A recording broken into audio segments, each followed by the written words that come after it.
go around trying to clear no shit up because it is what it is. As far as like, you know, I ain't about to be. Certain shit you can't entertain, bro. Especially when it's absolutely nonsense. You see what I'm saying?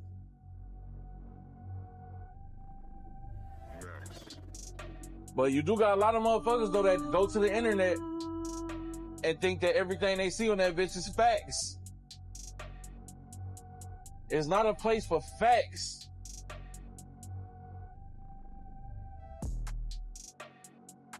You can see some shit dead in your face, chat.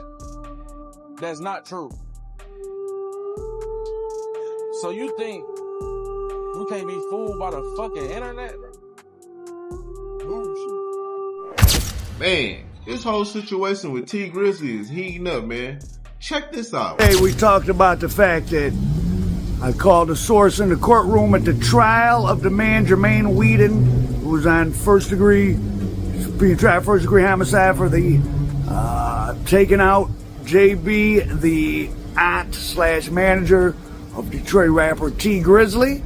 Some more information. So he is out on bond while this is going on, which implies there's somewhat of a weak case, though.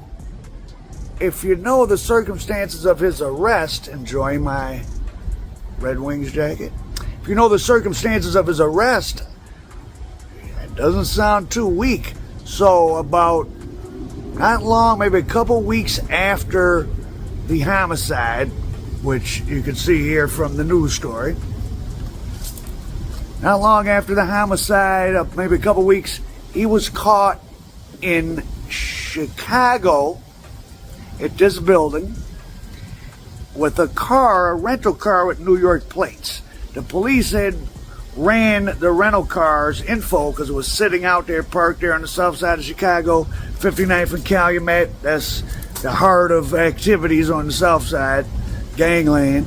The car had been reported stolen by Enterprise. It had New York plates.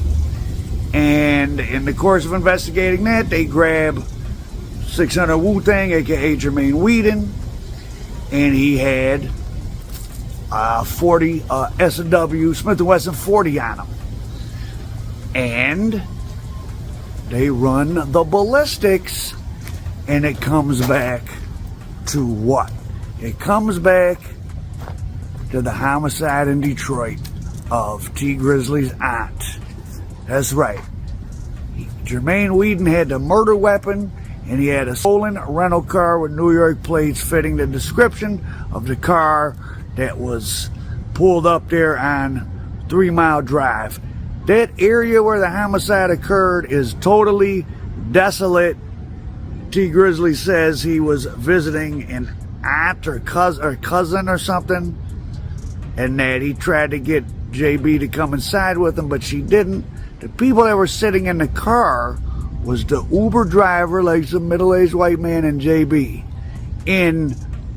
You know, this is about one of the most dangerous parts of Detroit, one of the most dangerous cities in the country. So he eventually gets let in the house. The reason why he was going there and wanted to go inside is unclear. Just to say hi, I don't know. And somebody, unclear if it was multiple people or one person, runs up and opens the back door of the car. They don't shoot the whole car up. They open the back door of the car and they put 8 in JB. Seems like they would have had to have known who she was. They knew she wasn't Tee Grizzley. Now, there's different rumors that where that happened. There was at the time that happened, the beef between the 4-2 Doug and 4-4, that whole group of guys with the 7 Mile Bloods, of which Sada Baby's associated. Maybe. Sada Baby and T were both signed to her. Supposedly there was bad business on her part against both of them. Sada's talked about he didn't like what he was in. Him and T, even though they're signed together, they weren't necessarily tight. It's a lot of bad business in the Detroit music stuff. I know that song first day out, when it came out, YouTube wasn't first monetized, but a lot of people didn't know about that. And I told my friend who produced it, I was like, oh man, you rich now, or something I was saying about you making a bunch of money. And he was like, what do you mean? And I was like, aren't you getting YouTube checks? And he was like, no. So I don't know who put up that video first day out initially, but if I remember correctly, there was, I think I told some people that they should have been getting paid and they weren't. I don't know what came of that. I could be slightly misremembering. It was 6 years ago. That's what I seem to remember. So this guy, 600 Wu-Tang, who's part of the crew with 600 Buka, who's well known to be friends with Tee Grizzley. Here's a picture of Tee Grizzley and 600 Buka at the funeral, at Grizzly's wedding about a year ago.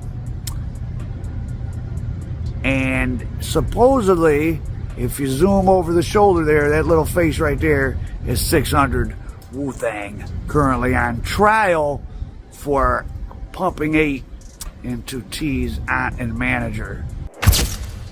Yeah, and so that's why they saying that Tee Grizzley and his auntie had something going on. Well, it wasn't really his auntie, but you know, she was his auntie through marriage or whatever the case may be. But this is the reason why they saying that Tee Grizzley had got her unalive, for the simple fact that he ended up getting her pregnant, and once he got her pregnant, I guess she didn't want to get rid of the baby or something like that, and he was trying to go for it because, you know, Tee Grizzley was in a relationship or something. Ain't he in a relationship or something right now? I don't know, man, but I'm just here to give you some news you can use, man. So, what y'all think about this whole situation? Leave your comments in the comment spot, man. Y'all think Tee Grizzley got something to do with this? Or y'all think they just run a game, or people just trying to run content? I don't know, man. Till the next time, love yourself, take care of yourself, stay focused, man.